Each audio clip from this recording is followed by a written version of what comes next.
धनिया की नींद खुल गई, दिल जोर जोर से धड़कने लगा। उसने दरवाजा खोला तो सामने कोई नहीं था, लेकिन आंगन में एक बूढ़ा साधु बैठा था।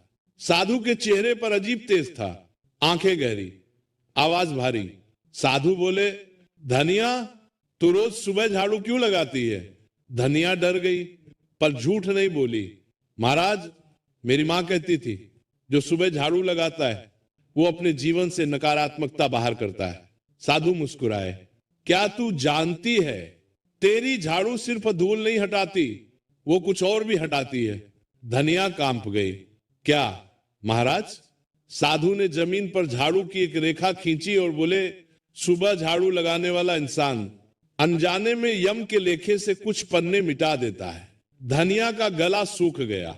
साधु बोले, तेरे पिछले जन्म का एक बड़ा कर्ज था जो इस जन्म में तुझे भोगना था, लेकिन तेरी झाड़ू ने उस कर्ज को रोक दिया। इतना कहकर साधु खड़े हुए, पर याद रखना, उन्होंने गंभीर स्वर में कहा, अगर कभी तू सूरज निकलने के बाद झाड़ू लगाएगी तो जो बचा है वो भी छिन जाएगा।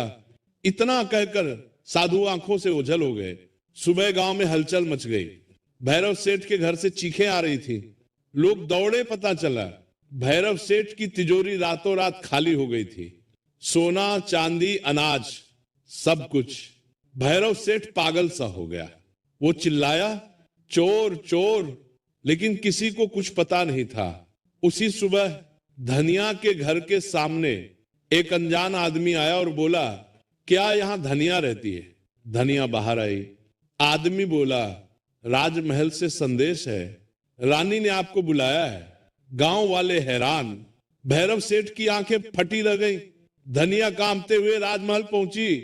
रानी ने उसे देखते ही कहा, धनिया, तेरे घर की सुबह बहुत शुद्ध है। फिर रानी ने जो कहा वो सुनकर धनिया की आंखों से आंसू बह निकले। लेकिन उसी पल भैरव सेठ ने गांव के पंडित से पूछा, बताओ सुबह झाड़ू लगाने में ऐसा क्या है? पंडित ने गहरी सांस ली और बोले, जो लोग सुबह झाड़ू लगाते हैं वे केवल घर नहीं, अपना भाग्य भी साफ करते हैं, और जो इसका अपमान करता है उसका हिसाब ऊपर लिखा जाता है। भैरव सेठ को याद आया उसका ताना, उसकी हंसी। उसी पल उसके शरीर में अजीब सा डर समा गया। और ठीक उसी समय गांव में खबर फैल गई जिसने सबको हिला दिया। लेकिन वो खबर क्या थी और रानी ने धनिया को क्यों बुलाया था? गांव में जो खबर फैली थी उसने हर इंसान की नींद उड़ा दी थी। कहा जा रहा था कि उस रात गांव के बाहर वाले पीपल के नीचे यमदूत दिखाई